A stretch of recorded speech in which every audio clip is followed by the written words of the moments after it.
Chapter 3 The Spouter Inn. Entering that gable-ended Spouter Inn, you found yourself in a wide, low, straggling entry with old-fashioned wainscots, reminding one of the bulwarks of some condemned old craft.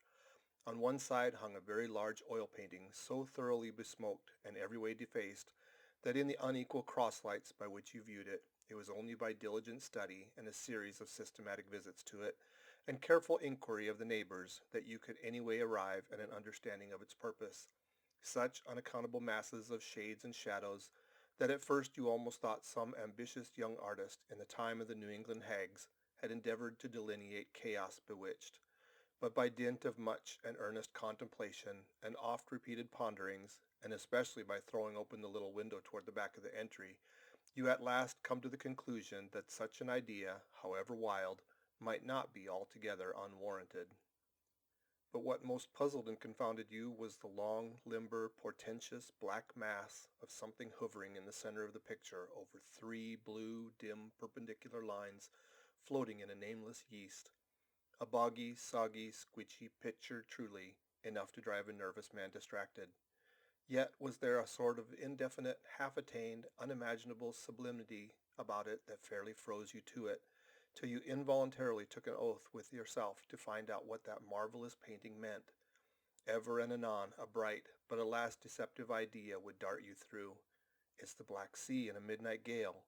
It's the unnatural combat of the four primal elements. It's a blasted heath. It's a Hyperborean winter scene. It's the breaking up of the icebound streams of time. But at last all these fancies yielded to that one portentous something in the picture's midst. That once found out, and all the rest were plain. But stop, does it not bear a faint resemblance to a gigantic fish? Even the great Leviathan himself? In fact, the artist's design seemed this, a final theory of my own, partly based upon the aggregated opinions of many aged persons with whom I conversed upon the subject. The picture represents a Cape Horner in a great hurricane, the half-foundered ship weltering there with its three dismantled masts alone visible, and an exasperated whale, purposing to spring clean over the craft, is in the enormous act of impaling itself upon the three mastheads.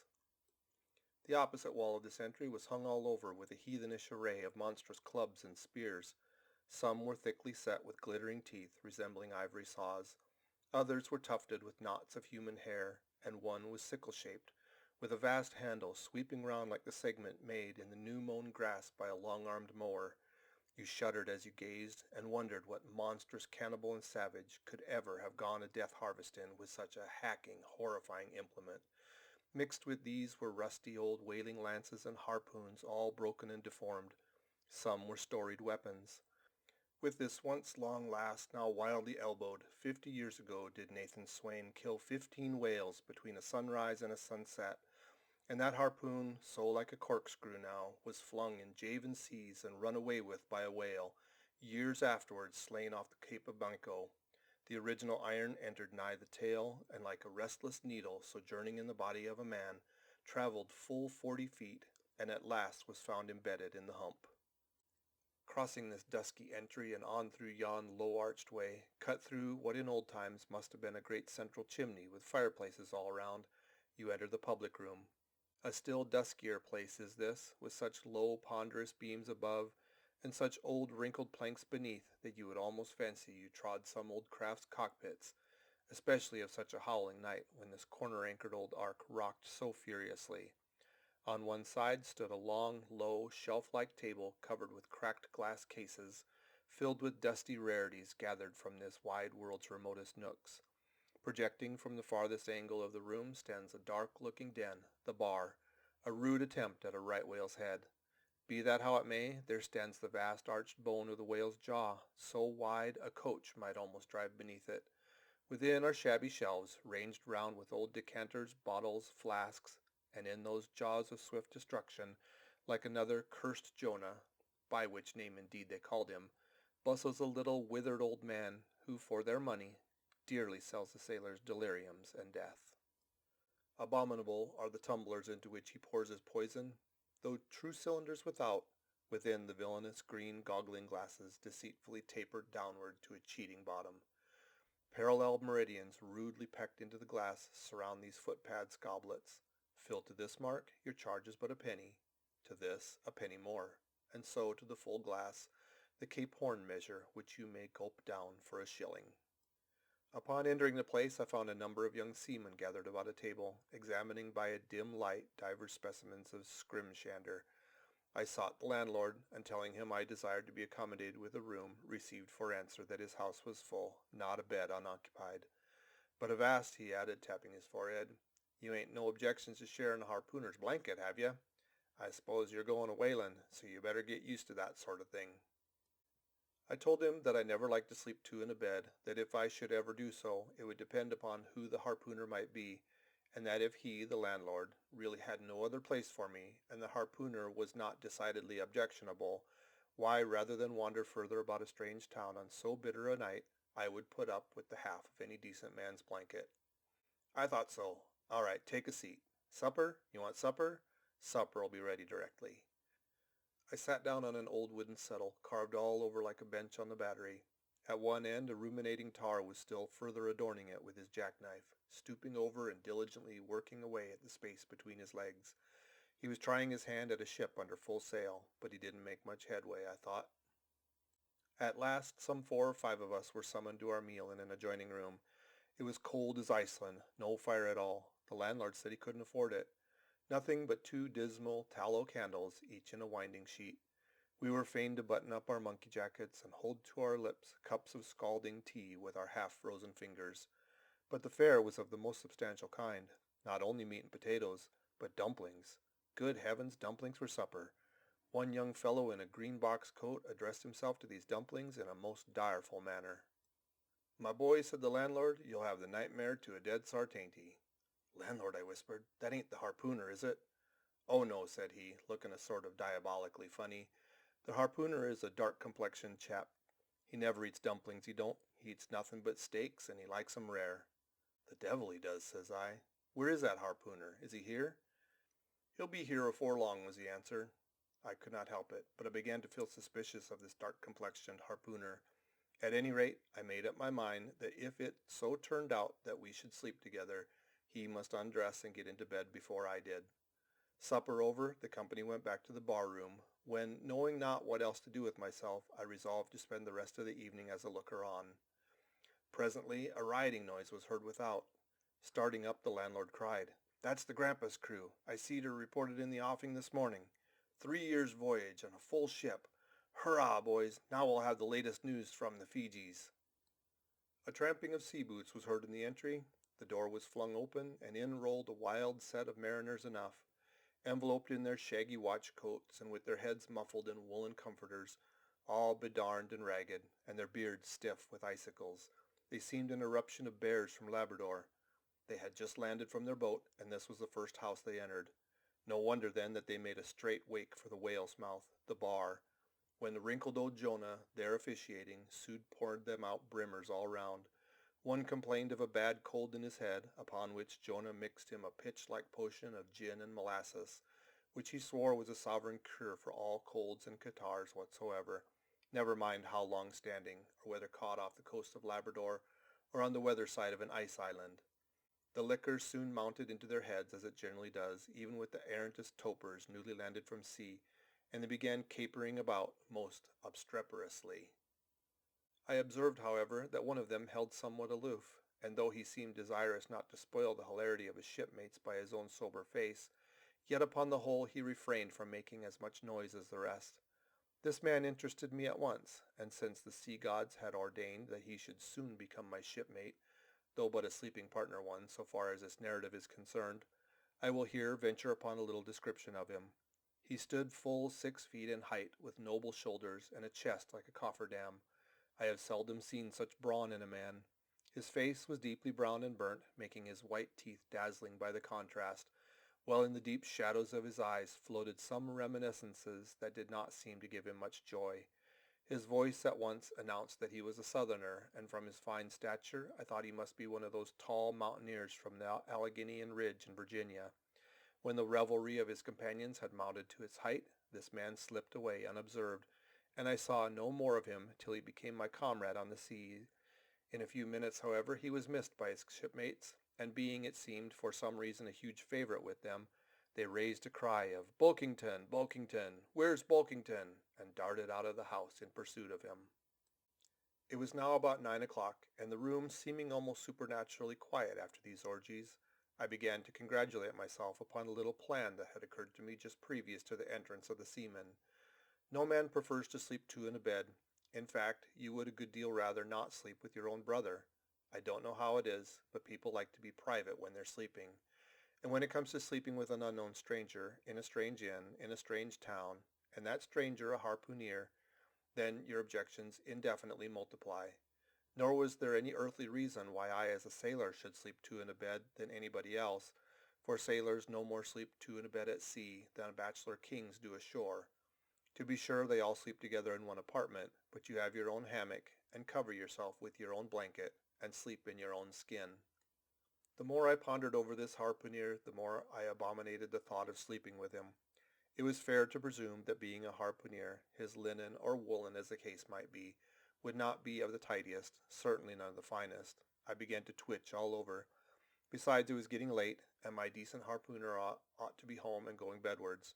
Suppose now he should tumble in upon me at midnight. How could I tell from what vile hole he had been coming? "Landlord, I've changed my mind about that harpooner. I shan't sleep with him. I shall try the bench here." "Just as you please. I'm sorry I can't spare you a tablecloth for a mattress, and it's a plaguey rough board here," feeling of the knots and the notches. "But wait a bit, Scrimshander. I got a carpenter's plane there in the bar. Wait, I say, I'll make you snug enough." So saying, he procured the plane, and with his old silk handkerchief first dusting the bench, vigorously set to planing away at my bed, the while grinning like an ape. The shavings flew right and left, till at last the plain iron came bump against an indestructible knot. The landlord was near spraining his wrist, and I told him for heaven's sake to quit.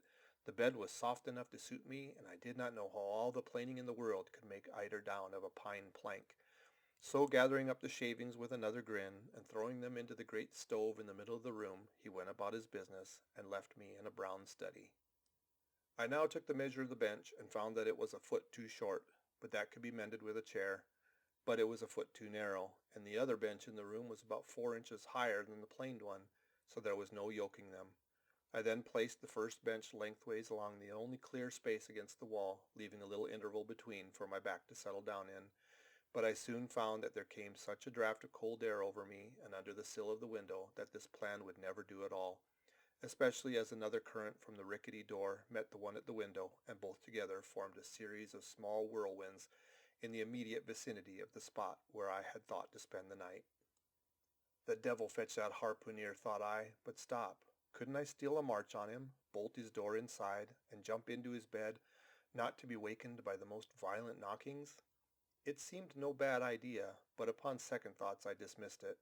For who could tell but what the next morning, so soon as I popped out of the room, the harpooner might be standing in the entry, all ready to knock me down. Still, looking around me again, and seeing no possible chance of spending a sufferable night unless in some person's bed, I began to think that after all I might be cherishing unwarrantable prejudices against this unknown harpooner. Thinks I, I'll wait a while. He must be dropping in before long. I'll have a good look at him then, and perhaps we may become jolly good bedfellows after all. There's no telling. But though the other boarders kept coming in by ones, twos, and threes and going to bed, yet no sign of my harpooner. "Landlord," said I, "what sort of chap is he? Does he always keep such late hours?" It was now hard upon 12 o'clock. The landlord chuckled again with his lean chuckle, and seemed to be mightily tickled at something beyond my comprehension. "No," he answered, "generally he's an early bird, early to bed and early to rise. Yes, he's the bird what catches the worm. But tonight he went out peddling, you see, and I don't see what on earth keeps him so late, unless maybe he can't sell his head." "Can't sell his head? What sort of a bamboozling story is this you're telling me?" getting into a towering rage. "Do you pretend to say, landlord, that this harpooner is actually engaged this blessed Saturday night, or rather Sunday morning, in peddling his head around town?" "That's precisely it," said the landlord, "and I told him he couldn't sell it here. The market's overstocked." "With what?" shouted I. "With heads, to be sure. Ain't there too many heads in the world? I tell you what it is, landlord," said I quite calmly. "You better stop spinning that yard to me. I'm not green. May not be," taking out a stick and whittling the toothpick, "but I rather guess you'd be done brown if e'er that harpooner hears you slandering his head. I'll break it for him, said I, now flying into a passion again at this unaccountable farrago of the landlord's. It's broke already, said he. Broke, said I. Broke, do you mean? Sartain, and that's the very reason he can't sell it, I guess. Landlord, said I, going up to him as cool as Mount Hecla in a snowstorm. Landlord, stop whittling. You and I must understand one another, and that too without delay. I come to your house and want a bed. You tell me you can only give me half a one, that the other half belongs to a certain harpooner, and about this harpooner, whom I have not yet seen, you persist in telling me the most mystifying and exasperating stories, tending to beget in me an uncomfortable feeling toward the man whom you design for my bedfellow, a sort of connection, landlord, which is an intimate and confidential one in the highest degree. I now demand of you to speak out and tell me what this harpooner is, and whether I shall be in all respects safe to spend the night with him. And in the first place, you will be so good as to unsay the story about selling his head, which, if true, I take to be good evidence that this harpooner is stark mad, and I've no idea of sleeping with a madman. And you, sir, you, I mean, landlord, you, sir, by trying to induce me to do so knowingly, would thereby render yourself liable to a criminal prosecution.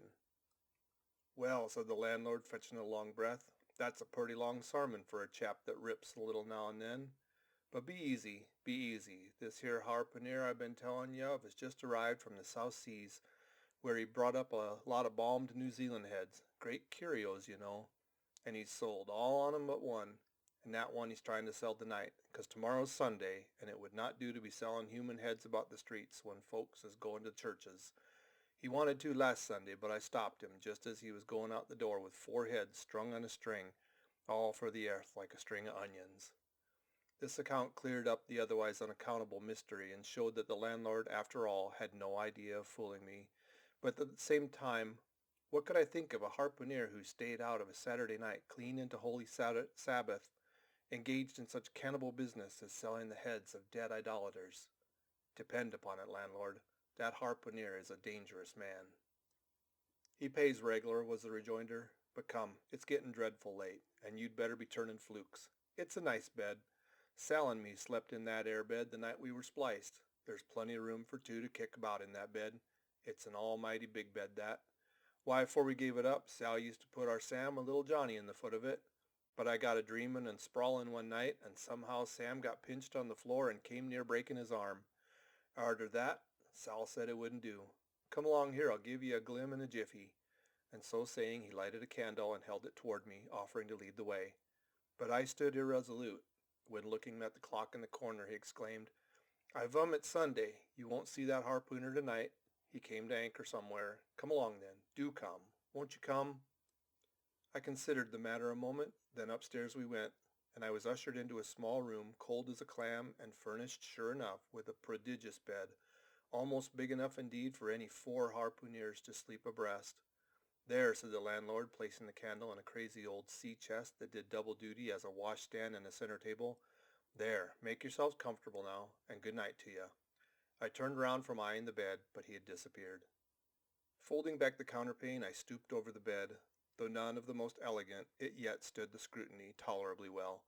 I then glanced around the room, and beside the bedstead and center table could see no other furniture belonging to the place, but a rude shelf, the 4 walls, and a papered fireboard representing a man striking a whale. Of things not properly belonging to the room, there was a hammock lashed up and thrown upon the floor in one corner, also a large seaman's bag containing the harpooner's wardrobe, no doubt in lieu of a land trunk. Likewise, there was a parcel of outlandish bone fish hooks on the shelf over the fireplace, and a tall harpoon standing at the head of the bed. But what is this on the chest? I took it up and held it close to the light, and felt it, and smelt it, and tried every way possible to arrive at some satisfactory conclusion concerning it. I can compare it to nothing but a large doormat, ornamented at the edges with little tinkling tags, something like the stained porcupine quills round an Indian moccasin. There was a hole or slit in the middle of this mat, as you see the same in South American ponchos. But could it be possible that any sober harpooner would get into a doormat and parade the streets of any Christian town in that sort of guise? I put it on to try it, and it weighed me down like a hamper, being uncommonly shaggy and thick, and I thought a little damp, as though this mysterious harpooner had been wearing it on a rainy day. I went up in it to a bit of a glass stuck in the wall, and I never saw such a sight in my life. I tore myself out of it in such a hurry that I gave myself a kink in the neck. I sat down on the side of the bed and commenced thinking about this head-peddling harpooner and his doormat. After thinking some time on the bedside, I got up and took off my monkey jacket, then stood in the middle of the room thinking. I then took off my coat and thought a little more in my shirt sleeves. But beginning to feel very cold now, half undressed as I was, and remembering what the landlord said about the harpooneers not coming home all that night, it began to be so very late, I made no more ado, but jumped out of my pantaloons and boots, and then blowing out the light, tumbled into bed, and commended myself to the care of heaven. Whether that mattress was stuffed with corn cobs or broken crockery, there's no telling, but I rolled about a good deal and could not sleep for a long time. At last I slid off into a light doze, and had pretty nearly made a good offing toward the land of Nod, when I heard a heavy footfall in the passage, and saw a glimmer of light come into the room from under the door. Lord save me, thinks I, that must be the harpooner, the infernal head-peddler. But I lay perfectly still, and resolved not to say a word till spoken to. Holding a light in one hand and that identical New Zealand head in the other, the stranger entered the room, and without looking toward the bed, placed his candle a good way off from me on the floor in one corner, and then began working away at the knotted cord of the large bag I before spoke of as being in the room. I was all eagerness to see his face, but he kept it averted for some time while employing in unlacing the bag's mouth. This accomplished, however, he turned around, when, good heavens, what a sight! Such a face! It was of a dark, purplish, yellow color, here and there struck over with large, blackish-looking squares. Yes, it's just as I thought. He's a terrible bedfellow. He's been in a fight, got dreadfully cut, and here he is just from the surgeon. But at that moment he chanced to turn his face so toward the light that I plainly saw they could not be sticking plasters at all, those black squares on his cheeks. They were stains of some sort or other. At first I knew not what to make of this, but soon an inkling of the truth occurred to me. I remembered a story of a white man, a whaleman too, who, falling among the cannibals, had been tattooed by them. I concluded that this harpooner, in the course of his distant voyages, must have met with a similar adventure. And what is it, thought I, after all? It's only his outside. A man can be honest in any sort of skin. But then, what to make of his unearthly complexion? That part of it, I mean, lying round about, and completely independent of the squares of tattooing. To be sure, it might be nothing but a good coat of tropical tanning, but I never heard of a hot sun's tanning a white man into a purplish yellow one. However, I had never been to the South Sea, and perhaps the sun there produced those extraordinary effects upon the skin. Now, while all these ideas were passing through me like lightning, this harpooner never noticed me at all. But after some difficulty, having opened his bag, he commenced fumbling in it, and presently pulled out a sort of tomahawk, and a sealskin wallet with the hair on it. Placing these on the old chest in the middle of the room, he then took the New Zealand head, a ghastly thing enough, and crammed it down into the bag. He now took off his hat, a new beaver hat, when I came nigh singing out with fresh surprise. There was no hair on his head, none to speak of at least. Nothing but a small scalp knot twisted up in his forehead. His bald, purplish head now looked for all the world like a mildewed skull. Had not the stranger stood between me and the door, I would have bolted out of it quicker than ever I bolted a dinner. Even as it was, I thought something was slipping out of the window, but it was the second floor back. I'm no coward, but what to make of this head-peddling purple rascal altogether past my comprehension. Ignorance is the parent of fear, and being completely nonplussed and confounded about the stranger, I confess I was now as much afraid of him as if it was the devil himself who had thus broken into my room in the dead of night.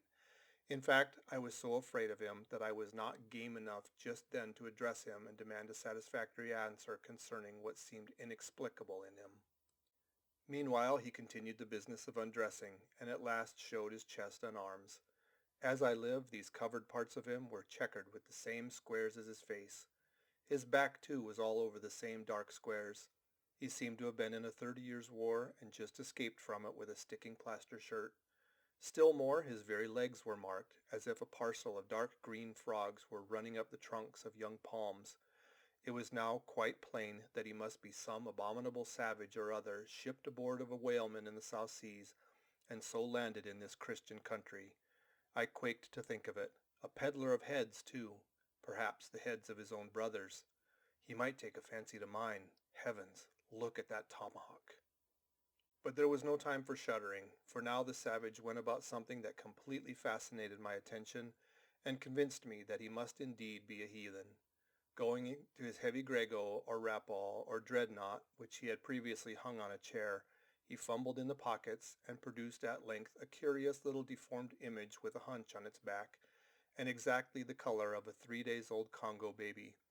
Remembering the embalmed head, at first I almost thought that this black mannequin was a real baby preserved in some similar manner, but seeing that it was not at all limber and that it glistened a good deal like polished ebony, I concluded that it must be nothing but a wooden idol, which indeed it proved to be.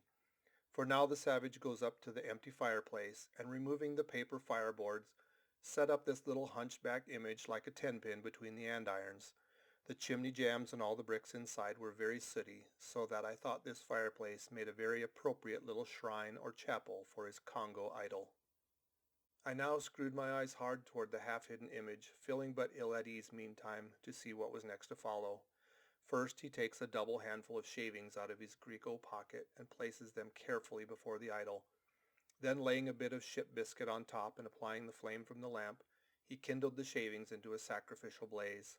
Presently, after many hasty snatches into the fire, and still hastier withdrawals of his fingers, whereby he seemed to be scorching them badly, he at last succeeded in drawing out the biscuit.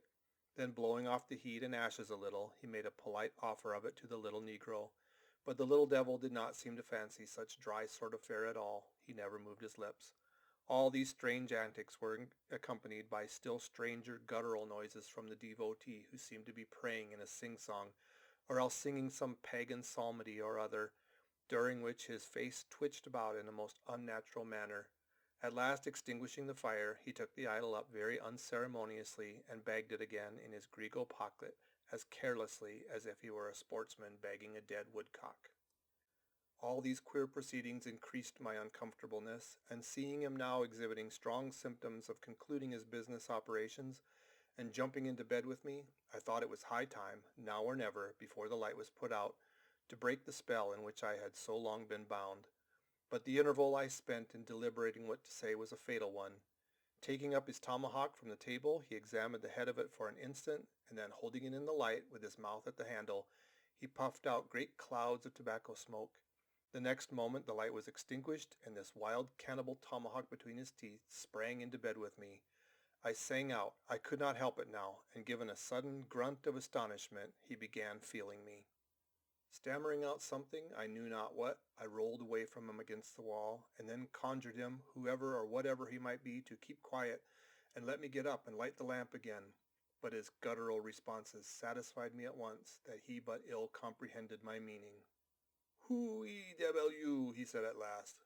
"You no speaky, dammy, I killee." And so saying, the lighted tomahawk began flourishing about me in the dark. "Landlord, for God's sake! Peter, coffin!" shouted I. "Landlord, watch! Coffin! Angels, save me!" "Speaky, tellee me who he be, or dammy I killee," again growled the cannibal, while his horrid flourishings of the tomahawk scattered the hot tobacco ashes about me till I thought my linen would get set on fire.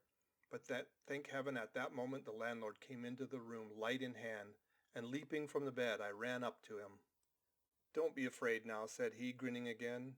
"Queequeg here wouldn't harm a hair of your head." "Stop your grinning," shouted I. "Why didn't you tell me that the infernal harpooner was a cannibal?" "I thought you'd know it. Didn't I tell you he was peddling heads around town? But turn flukes again and go to sleep. Queequeg, look here. You sabi me? I sabi. You, this man sleep you. You sabi?" "Me sabi plenty," grunted Queequeg, puffing away at his pipe and sitting up in bed. "You getty in," he added, motioning me with his tomahawk and throwing the clothes to one side. He really did this in not only a civil, but a really kind and charitable way. I stood looking at him a moment. For all his tattooings, he was on the whole a clean, comely-looking cannibal. What's all this fuss I've been making about, thought I to myself. The man's a human being just as I am. He has just as much reason to fear me as I have to be afraid of him. Better sleep with a sober cannibal than a drunken Christian. "Landlord," said I, "tell him to stash his tomahawk there, or pipe, or whatever you call it. Tell him to stop smoking, in short, and I will turn in with him. but I don't fancy having a man smoking in bed with me. It's dangerous. Besides, I ain't insured. This being told to Queequeg, he at once complied, and again politely motioned me to get into bed, rolling over to one side as much as to say, I won't touch a leg of ya. Good night, landlord, said I. You may go. I turned in and never slept better in my life. End of chapter 3.